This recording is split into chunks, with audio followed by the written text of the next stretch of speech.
Hi whole, എന്തൊക്കെയുണ്ട് വിശേഷം? എല്ലാവർക്കും സുഖമല്ലേ? അപ്പോൾ ഈ ചൂടിനൊക്കെ കുടിക്കാൻ പറ്റിയിട്ടുള്ള നല്ല അടിപൊളി റീഫ്രഷ് ആയിട്ടുള്ള ഡ്രിങ്കുമായിട്ടാണ്. അപ്പോൾ ആ ഡ്രിങ്ക് എങ്ങനെ ഉണ്ടാക്കാമെന്ന് നമുക്ക് നോക്കാം. അപ്പോൾ എൻ്റെ ചാനൽ ആദ്യമായിട്ട് കാണുന്ന കൂട്ടുകാരാണെന്നുണ്ടെങ്കിൽ എൻ്റെ ചാനൽ സബ്സ്ക്രൈബ് ചെയ്ത് സപ്പോർട്ട് ചെയ്യണേ. അപ്പോൾ ഞാൻ അതിന് വേണ്ടിയിട്ട് ഒരു മുസമ്പി എടുത്തിട്ടുണ്ട്. അത് കഴുകി വൃത്തിയാക്കി അതിൻ്റെ തൊലിയെല്ലാം കളഞ്ഞു അത് 4 പീസുകളാക്കി വെച്ചിട്ടുണ്ട്.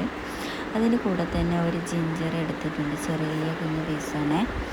പിന്നെ ഇതിൻ്റെ തൊലിയെല്ലാം കളഞ്ഞ് നല്ല വൃത്തിയായി വെച്ച് അതിന് നമുക്ക് മിക്സിയിലോട്ട് മാറ്റാം.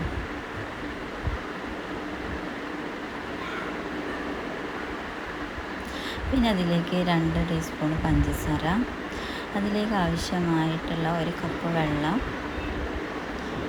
ഇനി നമുക്ക് ഇത് നന്നായി അടിച്ചെടുത്തിട്ട് വരാം.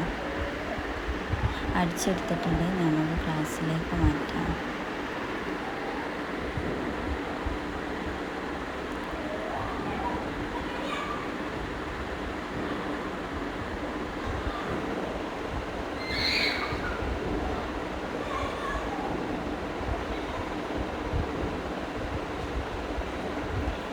ഇനി ഇതിലേക്ക് കസ്കസ് ആഡ് ചെയ്യാം. ഇനി ഇതിലേക്ക് ഐസ് ക്യൂബ് ആഡ് ചെയ്യാം. പിന്നെ അത് ഓപ്ഷണലാണ്, വേണമെങ്കിൽ എടുത്താൽ മതി. ഇനി നമുക്കിതൊന്ന് ടേസ്റ്റ് ചെയ്ത് നോക്കാം. നല്ല അടിപൊളിയാണ്. അപ്പോൾ എല്ലാവരും ട്രൈ ചെയ്തിട്ട് ഫീഡ്ബാക്ക് അറിയിക്കാൻ മറക്കല്ലേ.